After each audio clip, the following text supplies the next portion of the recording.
మన ఆంధ్రప్రదేశ్లో ప్రతి ఇంట్లో స్మార్ట్ ఫోన్ ఉంది, కానీ ప్రతి ఇంట్లో పీస్ ఉందా?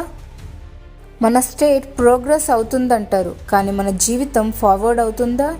ఈ వీడియో చివరి వరకు చూసిన వాళ్లే మన ఏపీలో నిజంగా ఏం జరుగుతుందో అర్థం చేసుకుంటారు. ఏపీలో డిగ్రీ కంప్లీట్ చేసిన యువతలో చాలామందికి జాబ్ లేదు, క్లారిటీ లేదు, ఫ్యూచర్ ప్లాన్ లేదు. దీనికి రీజన్ ఏమంటారు? Reason talent లేకపోవడమా?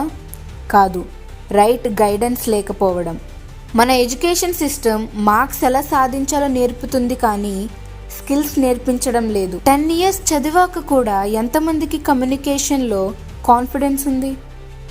డిగ్రీ సర్టిఫికేట్ ఉంది, కానీ డెసిషన్ మేకింగ్ స్కిల్ లేదు. ఇది సిస్టమ్ ఫాల్ట్ మాత్రమే కాదు, స్టూడెంట్స్ ఫాల్ట్ కూడా.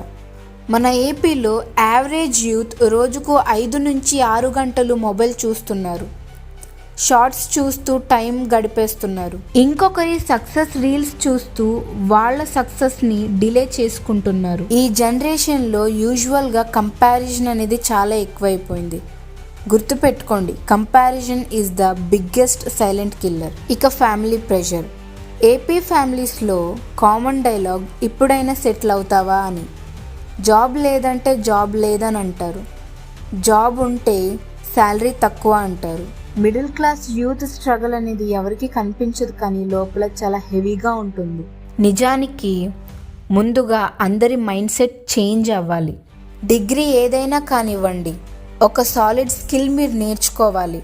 కమ్యూనికేషన్ నేర్చుకోవాలి, డేటా లేదా టెక్ బేసిక్స్ నేర్చుకోవాలి, డిజిటల్ అవేర్నెస్ ఉండాలి, డిజిటల్ టూల్స్, సేల్స్, మార్కెటింగ్ ఇవన్నీ తెలిసి ఉండాలి. మంచి కాంటెంట్నే మీరు చూడాలి.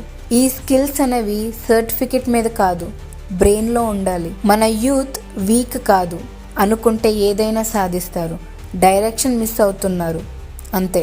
సొల్యూషన్ అనేది గవర్నమెంట్లోనో కాలేజ్లోనో కాదు, మన డైలీ డెసిషన్స్లో ఉంటుంది. ఇప్పుడు మీరు తీసుకునే డెసిషన్ మీ ఫ్యూచర్ని డిసైడ్ చేస్తుంది. నేను చెప్పింది మీకు రైట్ అనిపిస్తే లైక్ చేయండి, కమెంట్ చేయండి, అలాగే సబ్స్క్రైబ్ టు అరోనిక్ ఫ్యాక్ట్స్.